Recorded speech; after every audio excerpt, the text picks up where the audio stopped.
강의의 주제는요, 설교 어떻게 들을 것인가가 되겠습니다. 우리 함께 누가복음 8장 18절을 살펴보겠습니다. 누가복음 8장 18절입니다. 제가 읽겠습니다. 누가복음 8장 18절.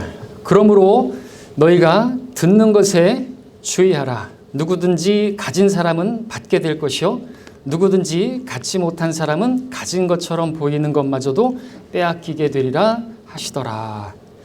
자, 이 말씀을 오늘 강의 주제와 연결해서 말씀을 드리면 설교를 들을 때 주의해서 들어야 한다라는 것입니다. 주의해서 잘 듣는 성도는 모든 좋은 것들을 풍성하게 얻게 되겠지만 주의해서 잘 듣지 못하는 성도는 가진 것처럼 보이는 것마저도 다 빼앗기게 될 거다라는 말씀으로 우리가 들을 수가 있습니다. 그것이 억지가 아닌 것은 주님께서 하신 이 말씀은 바로 씨 뿌리는 자의 비유 5절부터 15절까지 나오는 이 씨 뿌리는 자의 비유, 여러분 잘 아시죠? 그 말씀을 하신 직후에 하신 말씀인 것입니다. 하나님의 말씀을 어떻게 듣는가에 따라서 여러분의 영적인 삶이 풍성하게 될 수도 있고 완전히 피폐하게 될 수도 있다라는 것이죠. 그것이 또한 설교를 통해서 여러분에게 그와 같은 결실이 또 열매가 맺혀지는 것입니다. 자, 설교 어떻게 들을 것인가 라는 강의를 제가 하는 이유가 무엇일까요? 여러분에게. 왜냐하면 여러분들은 설교하는 분들이 아니라 설교를 들어야 하는 분들이기 때문에 그렇죠. 혹시 이 자리에 난 앞으로 설교를 드릴 계획이 없다. 난 설교를 듣지 않아도 되는 사람이다. 그런 분 계시면 나가주십시오. 강의를 듣지 않아도 되겠습니다. 이 강의도 해당이 없겠습니다. 그러나 여러분들이 설교를 들어야 하는 분들이라면 잘 경청하십시오. 그러면 여러분들 큰 유익이 있게 될 것입니다. 본 강의에서는 시간 관계상 설교가 무엇인지, 설교를 왜 들어야 되는지, 설교의 종류는 무엇인지 이런 것들은 하지 않겠습니다. 다만 설교를 어떻게 들을 것인가에 대해서만 집중해서 강의를 할 텐데요. 그래도 설교의 중요성에 대해서만큼은 언급하고 넘어가겠습니다. 설교가 중요합니까? 왜 중요합니까? 얼마나 중요합니까? 설교는요, 예배의 핵심입니다. 성경 안에서 드려졌던 예배나 교회사 역사 속에서 드려졌던 예배를 보게 되면 설교는 예배의 중심에 있었습니다. 물론 설교가 예배의 전부는 아니지만 예배에서 가장 중요한 부분을 차지한다는 것만큼은 성경 속 역사와 교회 역사 속에서 분명하게 드러나고 있었죠. 이번 주가 아니라 지난 주일 오전에 한 목사님이 설교 중에 이런 내용을 전하셨습니다. 톤을 똑같이 한번 해보도록 하겠습니다. 예배에서 설교는 중요합니다. 설교가 실패하면 그 교회는 죽은 교회가 됩니다. 교회의 역사는 설교의 역사입니다. 설교 강단만 살아있으면 교회는 삽니다. 누가 했는지 아시겠습니까? 똑같았습니까? 한 신학자는 교회의 역사는 설교의 역사다. 설교의 쇠퇴기는 교회의 암흑기였고 설교의 부흥기는 교회의 전성기였다. 세상이 바뀌어도 변하지 않는 한 가지 사실은 설교야말로 세상과 잃어버린 혼들을 구원하고 교회를 든든히 세우는 하나님의 방법이다라고 했습니다. 자, 이렇게 중요한 설교를 어떻게 들어야 하겠습니까? 물론 잘 들어야 되겠죠. 근데 어떻게 듣는 것이 잘 듣는 것인지 모르는 분들이 의외로 많은 것이 사실입니다. 그래서 많은 성도들이 설교를 들어도 변화가 없고 성장이 없는 것이죠.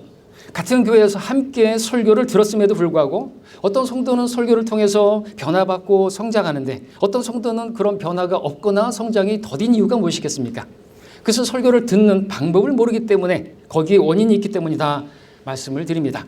이것은 마치 동일한 음식을 먹었는데 어떤 사람은 그 음식을 통해서 많은 영양분을 섭취해서 건강을 얻는가 하면 어떤 사람은 아주 적은 영양분만 섭취해서 건강을 얻지 못하는 것과 같다 하겠습니다. 어디서 차이가 난 것일까요? 전문인들의 말에 따르면 음식을 흡수하는 흡수율의 차이라고 합니다. 때문에 요즘 건강에 관심 있는 사람들은 체내 영양 흡수율을 높이는 방법을 배워서 음식을 먹는다고 합니다. 자, 그런데 이처럼 설교를 들을 때도 흡수율을 높이는 법을 배워서 설교를 듣는 일이 현실적으로 필요하다라는 것이죠. 설교도 음식이기 때문에 그렇습니다. 영적인 음식이죠. 그냥 음식보다, 우리 육신의 음식보다 더 귀한 것 아닙니까? 욥의 고백이죠. 내가 그의 입의 말씀들을 내게 필요한 음식보다 더 귀히 여겼도다. 그렇다면 우리 체내 흡수율을 높이는 일보다 우리 영의 흡수율을 높이는 일이 더 중요하겠죠. 자, 저는 지금 설교를 듣는 일이 얼마나 중요한가 말씀을 드리고 있습니다. 여러분에게 질문 드리겠습니다. 설교자가 설교를 잘 준비하고 열심히 준비하는 거 중요합니까? 그렇다면 여러분들이 설교를 듣는 일은 어떻습니까? 준비 없이 들어도 되겠습니까? 그렇지 않은 것입니다. 설교자가 설교를 준비하는 것만큼이나 아니 설교를 듣는 청중이 설교를 들을 준비를 하는 것이 더 훨씬 중요하다라고 감히 말씀을 드립니다. 동의가 안 되시는 분이 계실지 몰라도 강의가 끝나기 전에 여러분 다 동의가 되실 것입니다. 이런 말이 있습니다. 좋은 설교자가 좋은 청중을 만든다. 당연하죠? 맞습니다. 그러나 저는 거꾸로 말하고 싶습니다. 좋은 청중이 좋은 설교자를 만든다. 설교를 듣는 청중이 설교를 잘 경청하면요, 설교자도요, 설교를 더 잘할 수 있게 되는 것입니다. 사실이죠? 이 부분을 가족의 식단을 책임지고 있는 우리 자매님들은 충분히 공감할 수 있을 거라고 생각합니다. 자매님들 열심히 준비해서 차려놓은 음식을 가족들이 맛있게 먹으면, 맛을 음미하면서 먹으면서 또 맛있다고 표현하면서 먹으면 여러분들, 우리 자매님들 음식할 맛이 납니까 안 납니까? 나죠? 근데 음식을 열심히 정성껏 정말 많은 시간을 들여서 준비를 했는데, 그렇게 차려놨는데 그 음식을 먹는 가족들이 그 음식을 먹는데 핸드폰 쳐다보면서 먹는다든지 졸린 눈을 하면서 먹는다든지 뭐 못 먹을 거 먹는 것처럼 그런 표정하면서 먹는다든지 겨우겨우 한 끼 때우는 그런 의무적으로 먹는다든지 또 툭하면 밖에서 먹고 들어가겠다고 전화하고 그래서 자리를 비우고, 그럼 우리 자매님들 음식할 맛 납니까 안 납니까? 안 나죠? 음식을 준비하는 것과 설교를 준비하는 것에는 많은 공통점이 있는데 이런 것도 있습니다. 음식을 준비하는데 얼마나 걸립니까? 메뉴 정하고 시장 보는 것까지 다 한다면 몇 시간이나 걸리죠? 자매님들? 몇 시간이요? 3시간이요? 전 5시간 잡았는데요. 아유, 그렇게 짧게 걸린다고요? 근데 그 음식을 먹는 데는 얼마나 걸리죠? 10분, 5분도 걸리고 20분, 엄청 빨리 끝나버리죠. 좀 허무할 것 같다는 생각이 듭니다. 설교도 그렇습니다. 한 편을 준비하는데 적어도 5시간 또는 10시간도 걸립니다. 생각하고 구상하고 자료 찾고 기도하는 시간까지 다 합친다면 그렇다는 것이죠. 근데 설교 시간은 얼마나 빨리 끝납니까? 40분에서 50분이면 끝나버리는 것이죠. 그뿐 아니죠. 자매님들 밥 먹고 돌아서면 또 밥을 내야 되죠. 반복됩니다. 이게 계속 반복되다 보면 지치죠. 번아웃 됩니다. 그러나 그럼에도 가족들이 그 맛있게 음식을 먹는다고 한다면 여러분들 자매님들 더 음식을 잘 준비하려고 하고 더 맛있게 준비하려고 할 힘이 납니까 안 납니까? 나죠. 설교자도 그렇다는 것입니다. 설교 끝나고 돌아서면 또 설교 준비를 해야 돼요. 이게 반복되다 보면 설교자도 사람인지라 지칠 수가 있단 말입니다. 하지만 성도들이 설교를 들을 때 눈을 동그랗게 뜨고 초롱초롱한 눈을 가지고 귀를 쫑긋 세우고 말씀에 갈급한 표정으로 정말 수사스님이 시냇물을 찾듯이 그렇게 갈급해하는 표정으로 아멘 하면서 반응하면서 설교를 듣는다면요, 설교자는요 힘이 나는 것이에요. 설교를 더 열심히 준비하고 더 잘 준비하고자 하는 그런 힘이 생긴다는 것이죠. 더 좋은 설교자로 그렇게 발전이 될 수가 있는 것이죠. 설교를 듣는 회중의 반응은요, 설교자에게 참 힘이 된다는 사실을 이 자리를 빌어서 말씀을 드립니다. 이거는 우리 목회자님들이 평소에 잘 못할 말이죠. 그러니까 내 입으로 하기 어려운 것이 이런 자리에서 하는 것입니다. 여러분들 정말 그렇습니다. 목회자들이 모여서 이제 이야기를 많이 합니다. 우리 철연회 같은 때 모여서 이야기를 합니다. 목회자들이 모여서 어떤 일이 제일 힘들었고 언제가 제일 힘들었고 무엇이 제일 힘들었는가 사역하면서 한 목사님이 이렇게 말씀하십니다. 사역 초기에 한 1년, 2년, 한 3년간 무척 힘들었는데 뭐가 힘들었느냐 하니까 설교가 끝났는데 반응이 없는 거예요. 좋으면 좋았다. 뭐 싫으면 싫었다. 반응이 있어야 되는데 반응이 없더라는 것이죠. 아주 힘들었다 그죠. 근데 이렇게 생각해 보니까 목사님 그 지역을 보니까 반응이 좀 없겠다. 아무래도 경상도가 좀 그래 묵뚝뚝하니까 이런 말 하면 안 되는 거 아닌가 모르겠습니다. 그런데 이제 끝나고 나니까 충청도도 만만치 않다는 것이죠. 또 강원도도 만만치 않다는 겁니다. 묵뚝뚝하기로 또 양반들이라 서울은 어떨지 모르겠습니다. 근데 그래도 감사한 건 전라도는요 반응 좋습니다. 근데 같은 전라도라도 순천은 어떤지 모르겠어요. 순천은 양반 동네거든요. 근데 뭐 반응이 없더라도 괜찮을 것 같아요. 또 생각해 보니까 우리 박잉희 목사님이 좀 무뚝뚝하시니까. 그죠? 아니, 그 묵뚝뚝하다 칭찬입니다. 왜냐하면 뭐 성도들이 어떻게 반응하든지 간에, 그죠? 거기에 휩쓸리지 않고 꿋꿋하게 설교를 하시니까. 근데 저는 반응이 없으면요, 저녁에 들어가면 내가 죽 썼나? 묵 썼나? 막 그런 생각을 한단 말이죠. 근데 목사님은 그런 거 좌로나 우나 취치하고 딱 하시지 않습니까? 예. 그렇게 제 다리 갖다 놨습니다. 예. 자, 그러면 여러분들 설교를 들을 때 반응을 좀 하십시오. 아멘이 되시면 아멘 하시고, 말씀에 잘 경청하시고, 그리고 결심하시고, 나와서 헌신을 하시고, 그런 반응들이 설교자로 하여금 힘이 나게 만들고 좋은 설교를 더 준비할 수 있게 만드는 원동력이 되는 것입니다. 아멘. 좋아요. 네. 잠언 27장 17절, 철이 철을 날카롭게 하듯이 사람이 자기 친구의 얼굴을 빛나게 하느니라 말씀하고 있습니다. 좋은 설교자가 좋은 청중을 만듭니다. 하나 더 아십시오. 좋은 청중이 좋은 설교자도 만듭니다. 우리는 함께 가야 되는 것입니다. 동역자인 것이죠. 설교자보다 설교를 듣는 여러분들이 더 중요하다라고 말씀을 드리는 것입니다. 이제 본론으로 들어갑니다. 설교를 어떻게 들을 것인가? 잘 들을 수 있는 방법을 3가지로 말씀을 드릴 것입니다. 첫 번째는요, 설교를 들을 준비를 해야 한다라는 것이죠. 그리고 여기 첫 번째는 또한 3가지로 말씀을 드릴 수 있는데, 첫 번째는 열린 눈을 준비해야 됩니다. 열린 눈. 다시 말해서 여러분들 가벼운 눈꺼풀을 준비해야 된다라고 하는 것이죠. 내려오는 눈꺼풀에 장사 없다는 말이 있습니다. 눈꺼풀의 무게가 얼마나 무거운지 천하장사도 들어올릴 수가 없어요. 그처럼 무거운 눈꺼풀을 가볍게 하기 위해서 무엇보다도 토요일 저녁에 일찍 잠자리에 드셔야 합니다. 설교를 듣다가 조는 분들이 계시는데, 졸면요, 설교자 탓이 아니죠. 물론 설교자에게도 책임이 있겠죠. 근데 졸게끔 설교하면 안 되겠죠. 그러나 그렇더라도 설교 시간에 졸았다고 한다면요, 전적으로 성도의 책임 100%라고 말씀을 드립니다. 왠지 아십니까? 다른 분들은 안 졸고 계시잖아요. 성도들이 어떤 분들은 설교 시작한 지 한 1분 지났는데 조시는 분이 계세요. 이건 전적으로 설교자 책임이 아닙니다. 제가 재작년에 강의할 때, 그러면 설교 시간에서 시작돼서 한 50%, 한 70% 지날 쯤에서 졸면은 그거는 5대5라고 제가 말씀드렸던 기억이 있는데, 다시 정정할게요. 100% 성도들 여러분의 책임입니다. 왠지 아십니까? 다른 분들은 다 안 졸고 계시잖아요. 70%가 지났든 90%가 지났든 졸면 그건 다 여러분의 책임이라는 것이죠. 당연히 성도들이 설교의 시간에 졸지 않도록 준비를 해야 되겠죠. 설교자는 성도에게서 이런 말 들으면 안 되겠습니다.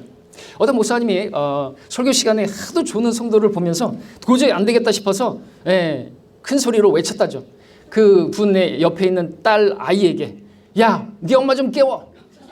그랬더니 그 딸아이 하는 말, 아니 잠은 목사님을 제외해놓고 내 보고 깨우래. 이런 말을 들으면 안 되겠죠. 준비 잘 하셔야 되겠죠. 자, 아무튼 성도들이 예배 시간에, 설교 시간에 존다. 무조건 100% 성도들의 책임입니다. 그래서 일찍 잠자리에 들어서 여러분들 열린 눈을 준비해야 되는 것이고요. 두 번째는요, 열린 귀를 준비해야 되는 것입니다. 열린 귀, 다시 말하면 들을 귀를 준비해야 되는 것입니다. 성경에서 귀 있는 자는 들을지어다 말씀하고 있지만, 귀가 있다고 다 듣는 것은 아니기 때문인지 이렇게도 말씀하시죠. 들을 귀 있는 자는 들을지어다. 귀가 있다고 다 듣는 게 아니죠. 들을 귀를 준비해야 된다라고 말씀드리는 것입니다. 누가복음 8장이 펼쳐져 있습니까? 8절을 보시기 바랍니다. 누가복음 8장 8절. 제가 읽습니다. 또 어떤 씨는 좋은 땅에 떨어지니 싹이 나와서 100배의 열매를 맺더라 하시더라. 이 말씀을 하신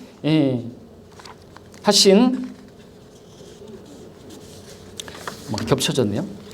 하신 후 외치시기를 들을 귀 있는 자는 들을지어다 라고 말씀하셨습니다. 들을 귀를 준비하지 않게 되면 들을 수가 없기 때문이죠. 아무런 열매도 맺히지 못한다는 것이죠. 좋은 땅을 말씀하시면서 또 외치셨습니다. 예수님께서. 여러분 주님의 마음을 좀 느끼시겠습니까? 그냥 말씀하시기를 하지 않고요, 외치셨다는 것이죠. 들을 귀 있는 자는 들을지어다. 이 시간에 혹시 눈이 무거우신 분들은 주님의 이 외침을 들으시기 바랍니다. 여러분 예수님께서 왜 서기관들 바리새인들에게 너희 뱀들아 독사의 자식들아 이렇게 말씀하신 줄 아십니까? 들을 귀가 없었기 때문에 그래요. 여러분 실제로 뱀, 독사는요 귀가 없습니다. 시편 58편 4절에 그들은 자기의 귀를 막는 귀머거리 독사 같나니. 피리 소리에 막 뱀이 춤추고 그러던데요. 아니에요. 뱀은요 피리 소리에 춤추는 게 아니라 그 진동에 의해서 움직이는 것뿐입니다. 뱀에게는 귀가 없어요. 피부로 호흡하는 거 아시죠? 거리 설교할 때 귀를 막는 사람들이 있는데 당연한 것이에요. 왜요? 그들이 뱀들, 독사의 자식들이기 때문에 그렇습니다.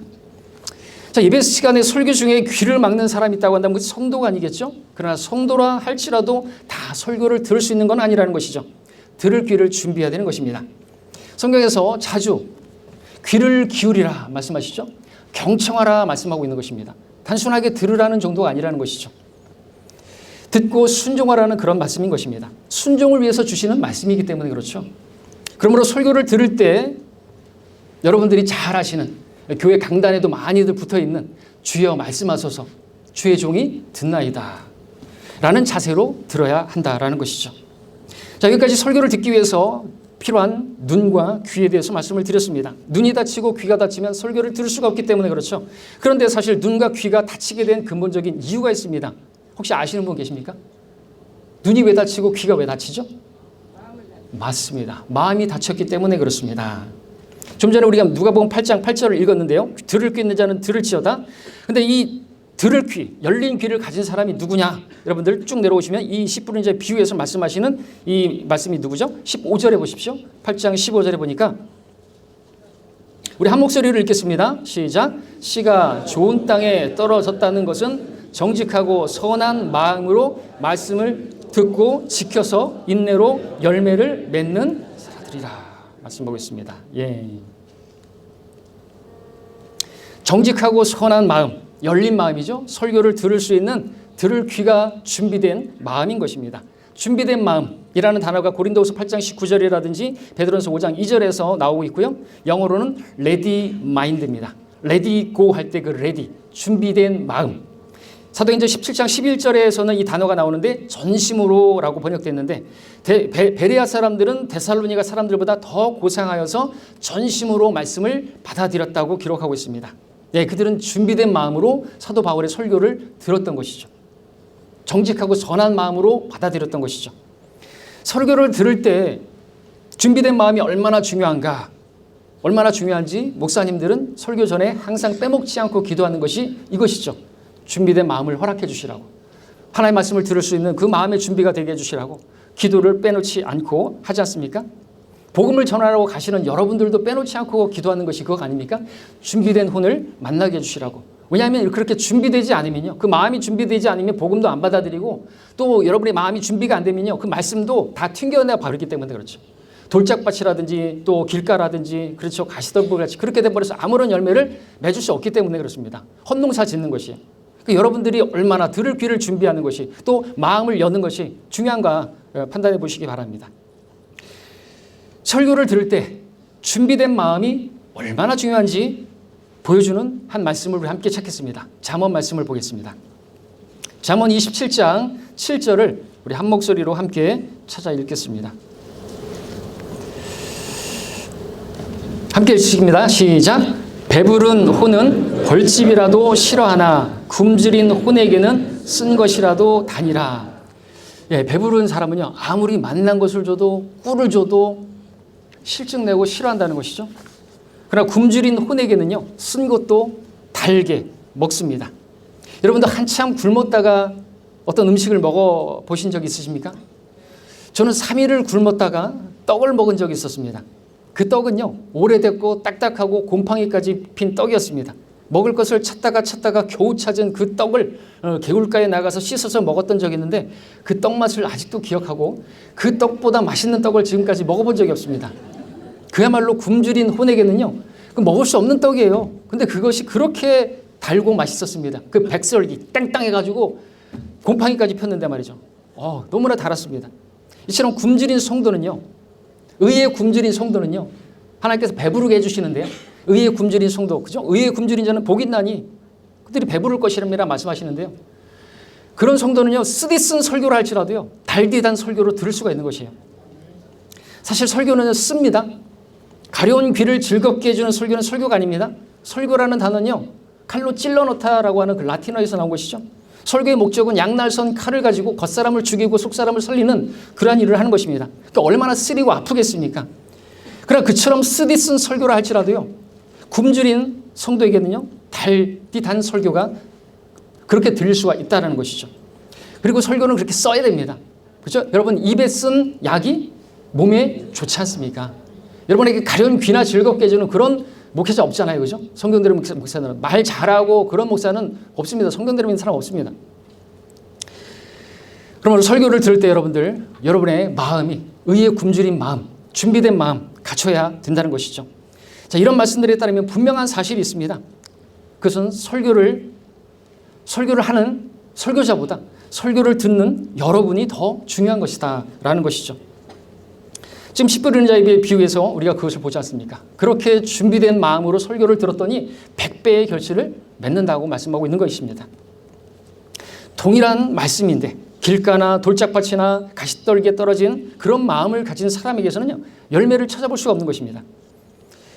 그래서 또 말씀드립니다. 여러분들, 설교자가 설교를 준비하는 일보다 성도가 설교를 들을 준비를 하는 것이, 여러분의 마음을 준비하는 것이 더 소중해요. 맞습니까? 설교를 들을 마음의 준비가 된 성도에게는요, 어떤 말씀이 전달된다 할지라도 아멘으로 화답하는 것이 가능한 것이죠. 아무리 쓴 설교도 단 설교를 들을 수 있고요, 여러분 목사님이 아무리 개떡같이 준비해도 찰떡같이 드실 수 있어야 되는 것입니다. 가능하시죠? 아멘 하셨습니다. 자, 여기까지 설교를 듣기 위해서 준비해야 할, 설교를 듣기 전에 우리가 어떻게 설교를 들어야 하는지에 대해서 말씀을 드렸습니다. 설교를 듣기 전에. 이제 두 번째, 세 번째는 설교를 들을 때 어떻게 들어야 하는지에 대해서 말씀을 드립니다. 두 번째입니다. 설교를 들을 때 설교자의 외모를 판단하며 들으면 안 되는 것입니다. 설교자의 외모를 판단하면서 설교를 듣는 사람이 있다고 한다면 그 사람만큼이나 육신적인 사람도 없는 것이죠. 그런데 그런 사람들이 있는 것입니다. 그들이 바로 고린도 성도들인 것이죠. 우리 함께 고린도 후서 10장 10절을 보겠습니다. 고린도 후서 10장 10절입니다.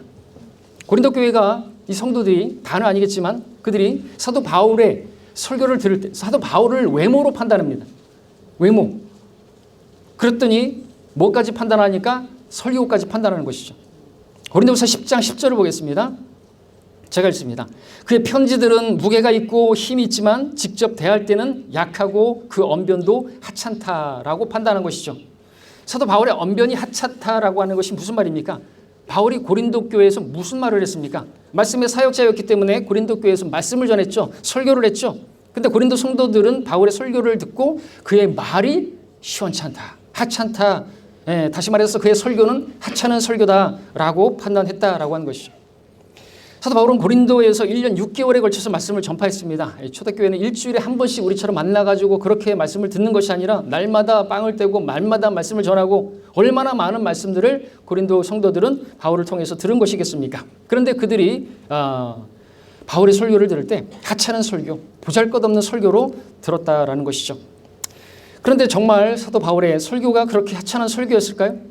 물론 바울의 언변이 그랬다라는 것은 바울도 인정하고 있는 부분입니다. 고린도 후서 11장 6절에 보니까 비록 언변에 있어서는 서툴지만이라고 기록하고 있습니다. 바울의 언변은 하찮고 서툴었던 것이죠. 그러나 여러분들 무엇을 보십니까? 설교자의 언변이 하찮거나 서툰 것은요, 전혀 문제가 안 됩니다. 문제가 뭔지 아세요?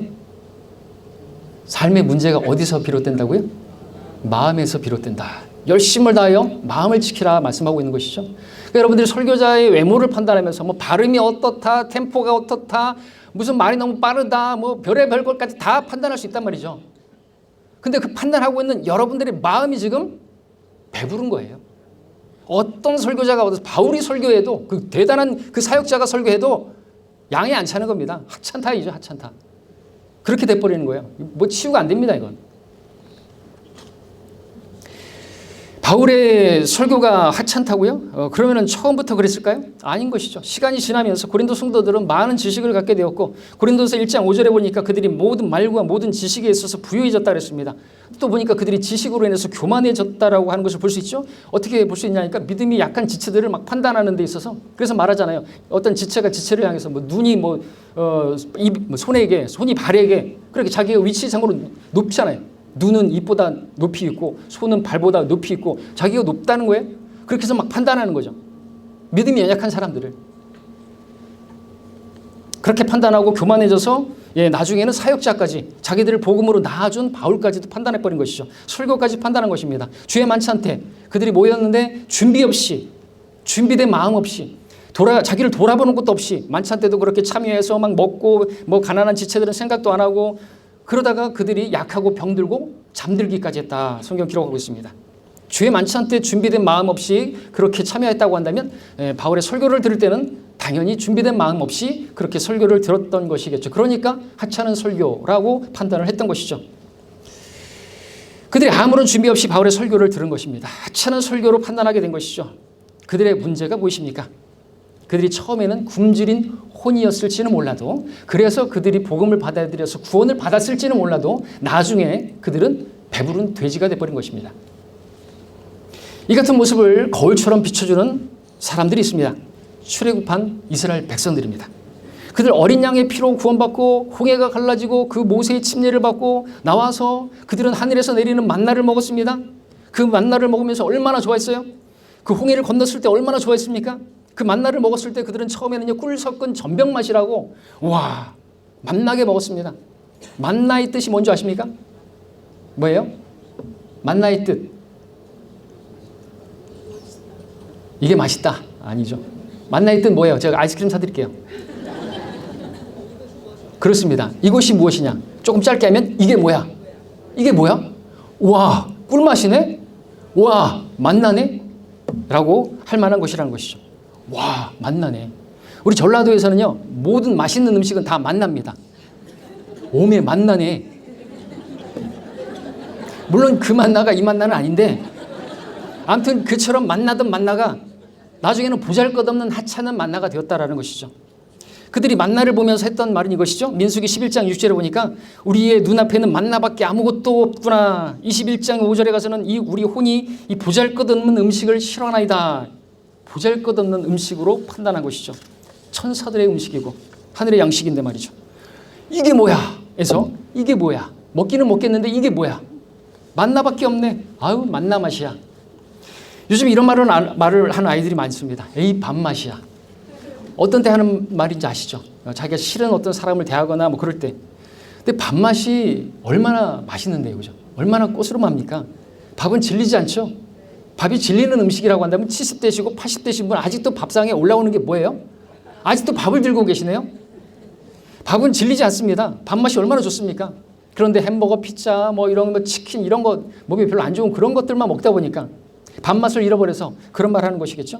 내 눈앞에는 밥밖에 없네. 아우 밥맛이야. 배들이 불러서. 무엇을 말씀드리는 것입니까? 이스라엘 백성들이 시간이 지나면서 만나의 실증을 느꼈던 것처럼 보잘것없는 만나 취급했던 것처럼 고린도 성도들도 시간이 지나면서 사도 바울의 설교를 하찮은 만나로 여겼다라는 것이죠. 그리고 이것은 오늘날 성도들 여러분들도 이렇게 될 수가 있습니다.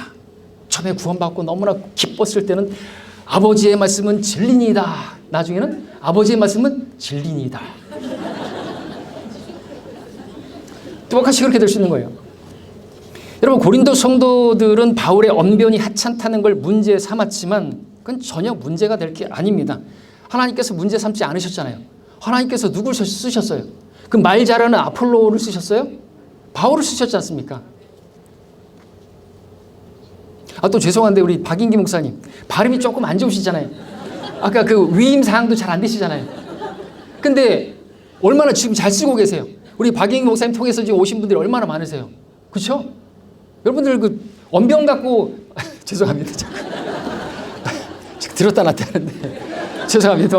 칭찬입니다. 그러니까 여러분들 설교자 외모는 판단할 게 아니에요. 판단하고 있는 여러분들이 지금 잘못된 거라는 것이죠. 마음이 잘못된 거예요. 마음이.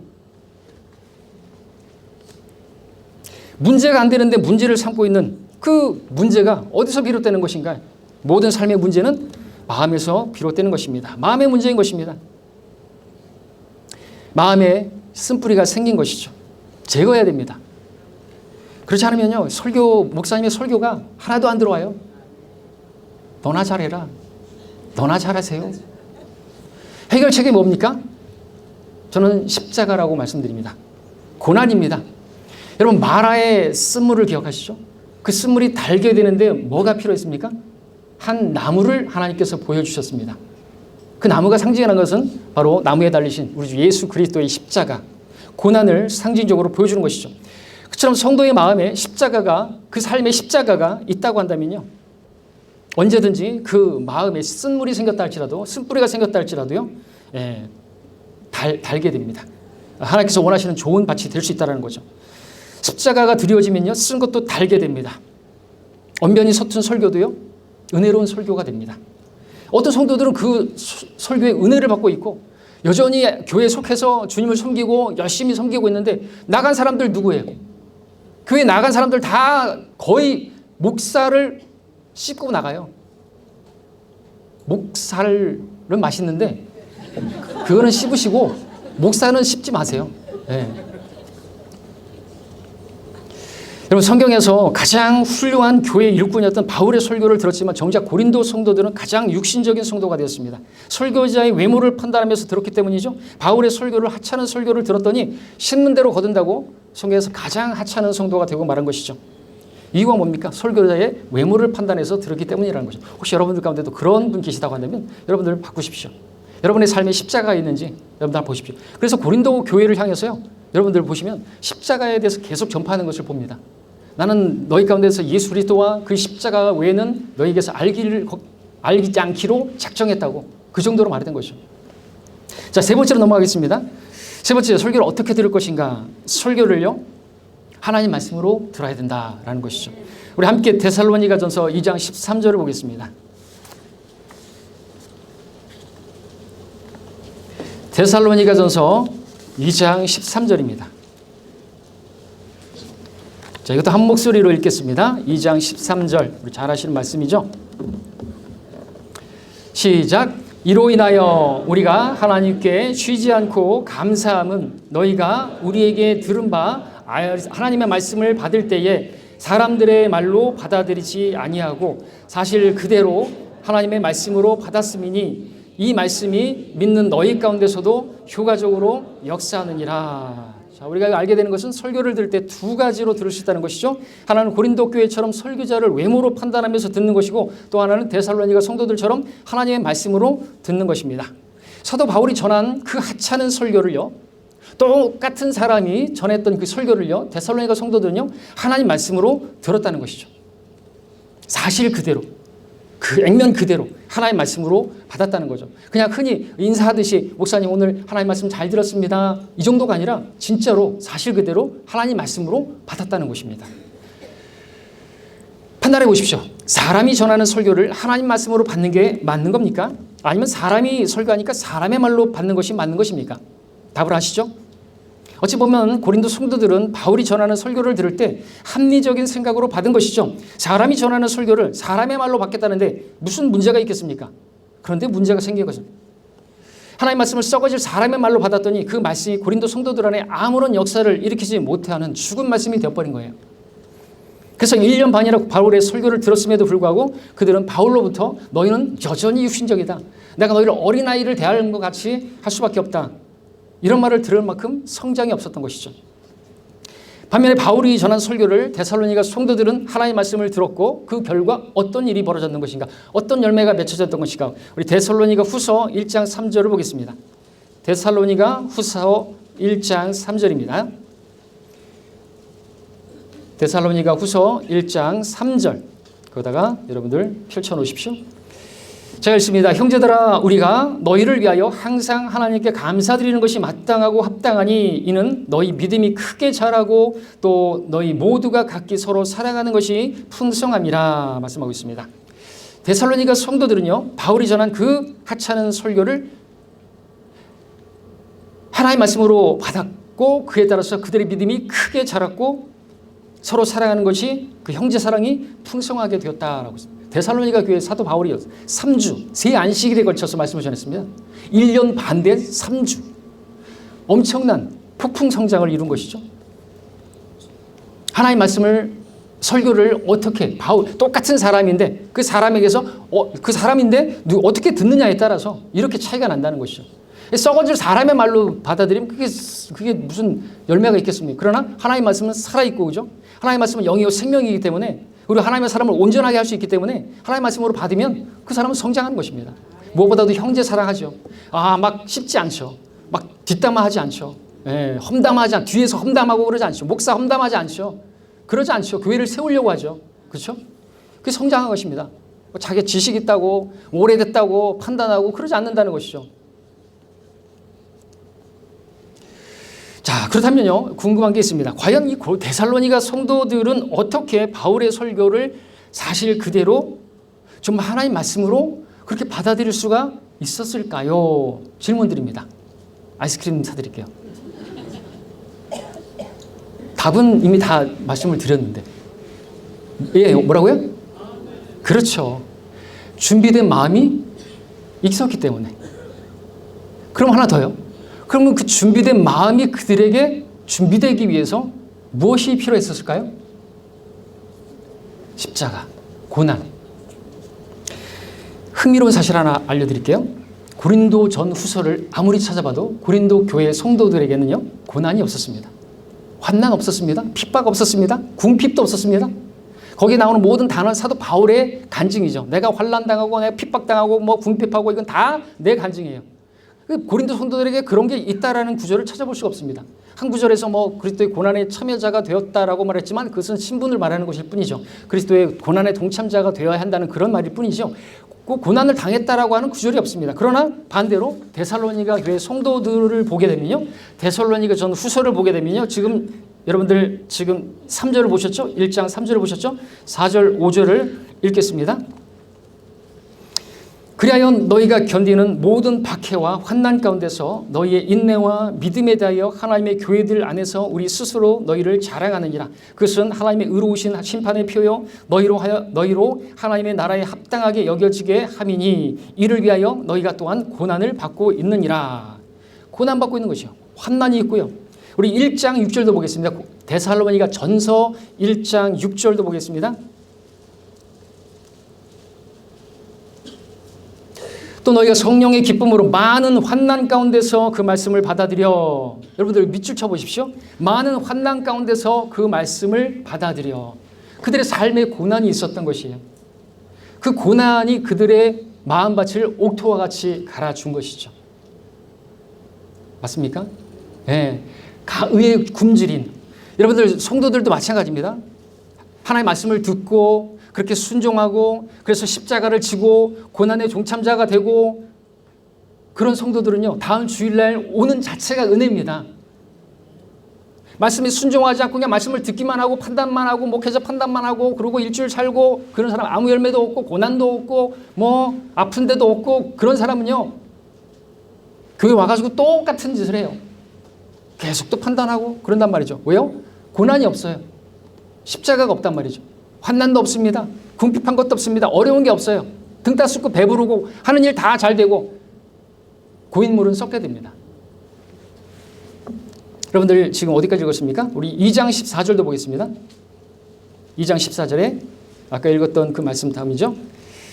13절을 읽었는데 형제들아 너희가 그리스도 예수 안에서 유대인은 하나님의 교회들을 따르는 자들이 되어 그들이 유대인들에게서 고난을 받은 것 같이 너희도 너희 나라 사람들에게서 동일한 것을 받았으니 3장 4절까지만 읽겠습니다. 또한 우리가 너희와 함께 있을 때에 우리가 환난을 당하리라고 너희에게 미리 말하였더니 과연 그렇게 된 것을 너희가 아느니라.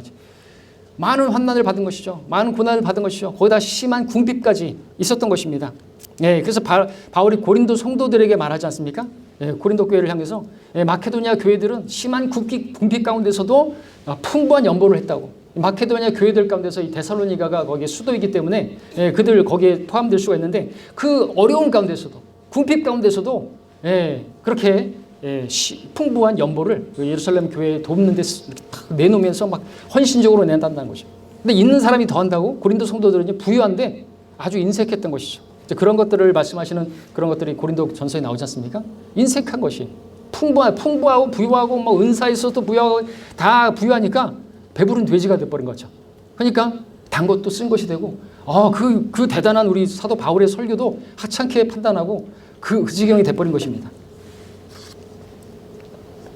그러므로 설교를 들을 때요, 여러분들 설교자의 외모를 보지 마시고 설교를 통해서 주시는 하나님 말씀, 그 하나님 말씀으로 받아야만 하는 것이죠. 그리고 그 말씀을 여러분들이 하나님 말씀으로 받을 수 있는 마음의 준비가 되기 위해서 여러분들은요, 그 말씀을 듣고 순종을 하시고 결심을 하시고 헌신을 하시고 나가서 십자가를 지고 고난을 받으셔야 됩니다. 그것이 없으니까 이제 설교 본문만 딱 펴면 다 판단하는 거죠. 결론까지 다 나요. 다 아는 말씀이다 이거죠. 큰일 납니다. 큰일 났어요. 여러분, 말씀은 듣고 행하라고 주시는 거지 않습니까? 근데 말씀을 듣기만 하고 행하지 않는 사람은요, 거울로 자기 얼굴을 보고 자기 얼굴을 보지 않고 자기가 어떻게 생긴 거 다 잊어버리고 자기 들본을 보지 못하고 티만 본다는 거죠. 티만 보면서 판단하는 거죠. 면이 어떻고 말투가 어떻고 뭐 발음이 어떻고 말이 어떻고 말투는 어떻고. 그들이 누구예요? 고린도 성도들인 것이죠. 혹시 여러분 그러고 있지 않나 한번 돌아보시기 바랍니다. 여러분들 치유를 받고 가셔야 되는 거예요. 그리고 여러분 돌아가셔서 여러분 목사님 설교를 들을 때 여러분들 마음이 그렇게 옥토같이 잘 준비된 마음이 되어서 또 그렇게 하나님의 말씀을 받으실 수 있기를 바라고요. 강의를 정리하겠습니다. 설교를 어떻게 들을 것인가 말씀을 드렸습니다. 이 세 가지를 꼭 기억하시고 들으십시오. 정리하면 설교를 들을 수 있는 눈과 귀와 마음, 중요한 건 그 마음의 준비가 정말로 중요하다는 것이죠. 그리고 설교자의 외모를 판단하지 말라는 것이고요. 세 번째는 설교를 사실 그대로 하나님의 말씀으로 받아 먹으시라는 것입니다. 자, 마지막으로 말씀드릴 것은 설교를 듣기 위해서 정말로 중요한 한 가지 내용은 이것입니다. 여러분의 목자를 위해서 기도해야 한다라는 것이죠. 설교 준비에 어려움이 없도록 영육간에 강건케 해주시라고, 그리고 무엇보다도 그 설교가 나를 위한 설교가 되게 해주시라고, 나에게 필요한, 나에게 주시는 말씀이 되게 해주시라고, 그런 말씀으로 준비되게 해주시라고 그렇게 기도하고 여러분이 주일 예배를 드리고 설교를 듣는다면 단언컨대 여러분들은 하나님을 만날 것입니다. 말씀을 통해서 하나님 만날 것이고 여러분의 삶은 풍요롭게 될 것이고 여러분 단언컨대 여러분의 믿음은 크게 성장하게 될 줄로 믿습니다. 강의를 마치겠습니다.